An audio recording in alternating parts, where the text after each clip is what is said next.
All right, that was a look at the trailer for the film Inception, which we will be reviewing next week. And now Will and I will be reviewing our top 5 Judd Apatow movies of all time.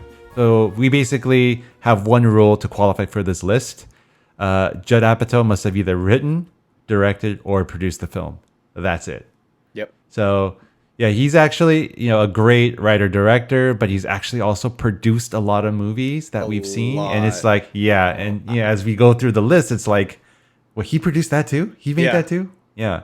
But let's go ahead and just get things started with our top 5. Will and I will be counting down to our number 1. So what is your number 5 film, Will? Dude, number 5, I am still surprised about this, is Heavyweights. He wrote and he was the executive producer. I was like, what the flip? I never knew. Yeah, he was involved with this film. And I find it so funny that he did this knowing his current reputation of like the films that he does now. This film actually was an escape for me, or I guess like an antidepressant for a lack of a better word, because I was a chub during this time, like because it was released like in 96, 95.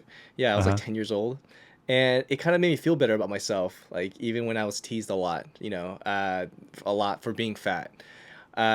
All right, we're gonna put your picture in the episode and just zoom in on it. No. No, it's okay. Okay. This was a fun, hilarious, and awesome film, and I think this is the first film I saw with Ben Stiller and Alan Covert. So I remember, like, when I saw Jerry Stiller, I was like, oh no, I've seen Jerry Stiller in Seinfeld. So, but like, and then that made me connect. That made the connection too. I was like, oh, Jerry Stiller is the father of Ben Stiller. That's crazy. What the heck? So you said by knowing Apatow's reputation, you thought that this film was a little bit of a surprise. Is it because this is it's a generally a cleaner movie? It's a Disney film? It's a Disney film. Yes, this is like produced by Disney. You've never seen Heavyweights? Okay. No. Well, I know it's one of his first films, but yeah. Okay, I'll check it out. Yeah, it has all the classics like Kenan Thompson's in it too. I forgot the other guy's name from Mighty Ducks. He plays goalie. He plays Goldberg. He's in it, and so yeah, it's a pretty cool cast. So you should definitely check it out. So, but cool. Anyways, your number 5. My number 5 film is Step Brothers. This is a film directed by Adam McKay that Judd Apatow has produced. Yeah. In my opinion, this is the funniest film on the list of movies that Apatow has either written, directed, or produced.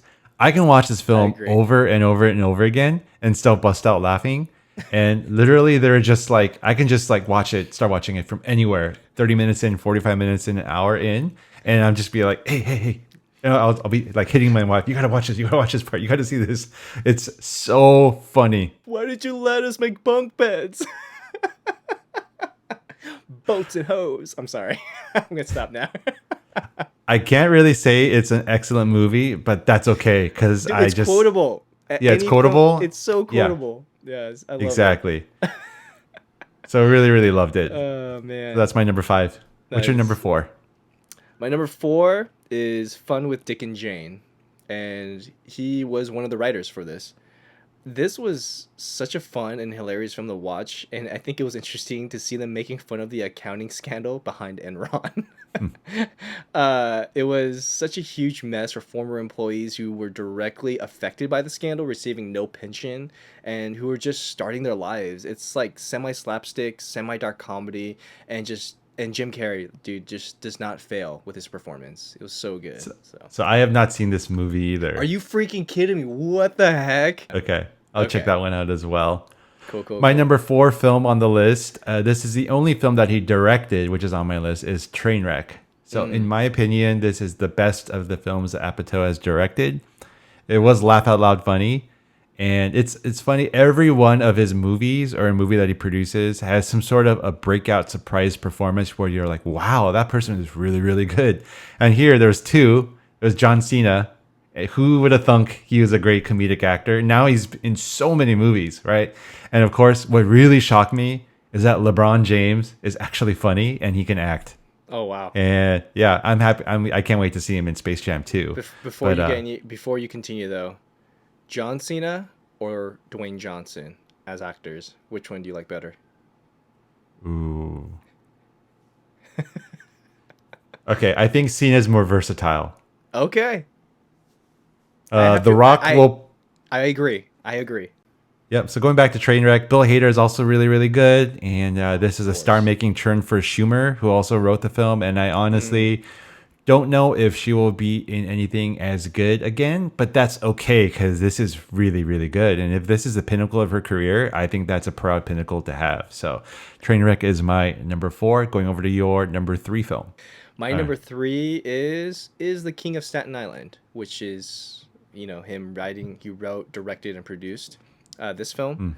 Mm. As pointed out in our review for this film was a good dark comedy. I thought that it was funny, witty, and relatable. This is a film that anyone can connect with when they don't have their lives figured out during their mid 20s.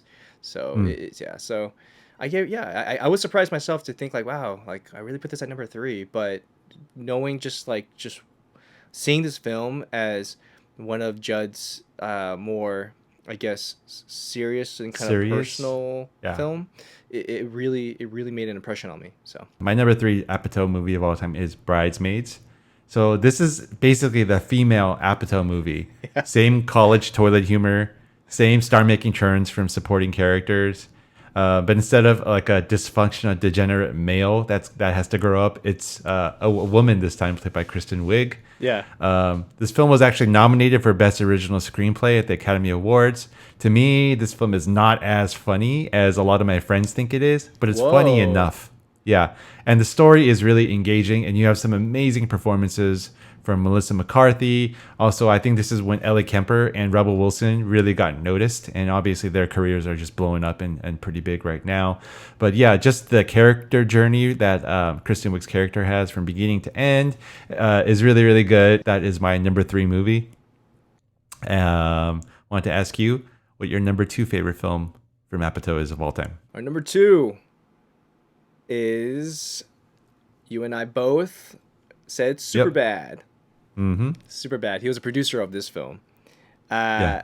This is just a hilarious, quotable, semi-mindless yet relatable film that made me nostalgic for my high school years. Not the whole hot dog thing though. Nothing to do with Jonah Hills in that sense. Whether I'm having a drink or not, I just enjoy watching this film and spitting quotes from it. I don't know. It just stands out so well for me. I love it. So good. Yeah, like you said, this is my number 2 as well. This movie is downright ridiculous in Yeah. the best way possible. Yes. I think it could be the dirtiest film in the Apatow library. I'm talking about the penis sketches Yeah. and the period bloodstain at the house It party. is so clever Yeah, though. but strangely enough, none of it disgusted me. I was disgusted by far less in movies, but yet here it was just hilarious. I was like rolling in the aisles with laughter when I saw this in the theater at so many moments. And just this whole like idea of the one night high school movie where like, they're like graduating and this is their one last night to try to like make a stand together, Yeah. or let's say the best friends are like moving apart and one of them doesn't know. We see this quite a bit. I don't know if you watched the movie like Can Hardly Wait, which came out back in like 98, but it's similar to that. And Okay. then there was that kind of like maybe the female version of this movie called Booksmart, which came out a year or two ago, which is strangely enough starring Jonah Hill's sister, Beanie Feldstein. So this is definitely one of the best. And of course, look at the cast. This is like everyone before they became famous. Jonah Hill, Michael Cera. I mean, Academy Award winner Emma Stone. Yes. And then, of course, you got McLovin, right? But here's the thing So though too. It's funny because we had to post only like the top five of Judd Apatow films, right? Like I was like, oh, but Freaks and Geeks was so yeah, good, and it was like the starting point for James Franco, Seth so Rogen, many. Yeah, Jason Segel, like yeah, Linda Cardinelli, Linda like Cardellini. Yeah. Cardellini. Yeah, it was the inception for those guys, and I was just so sad that like it only went for 2 seasons, but it made sense because that's when they were blowing up. So On to our number ones. Why don't you take the lead first, Will? my number one, Anchorman. He was a producer of that. I think I gravitate toward Apatow movies where I'm asked to suspend my logic and take it for what it is. This is like one of my top Will Ferrell films and one of my top quotable comedies of all time. Like other than Will Ferrell, like this film has a powerhouse ensemble cast as well as some of the most awkward and nonsensical scenes, and I love it. I absolutely love it. How is this your number one film? It doesn't even make sense. I mean, granted, I love the movie, and there's so many great, hilarious moments, but Yeah. that there's no.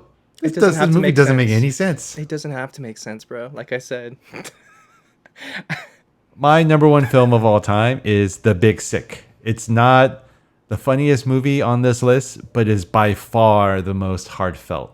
I love, love, love this movie, and I consider it one of the top 10 romantic comedies of all time. I've never seen it. So this is another, yeah, this is another one, a semi-autobiographical story behind the screenwriting team's love story. Yeah. So Camille Nanjiani is dating Emily V. Gordon in real life, and then she falls into a coma. And it's during this time when he realizes how much he actually loved her. And in real life, they eventually got married and everything ends happily ever after. So this is the starting point for what we see in the film. Yeah, but this movie, it made my top 3 of the year list. And the screenplay also got nominated for an Academy Award. And now Nanjiani is about to blow up. He's cast in the next Marvel movie, The Immortals. Oh, nice. So he got into superhero shape for that. So I can't wait to see what he does there. So that was my number one pick for our top 5 Apatow movies of all time. So is it Apatow or Apatow? It's Apatow, right? Apatow. Tomato, tomato. Apatow. Apatow. Apatow, Apatow. Anyway.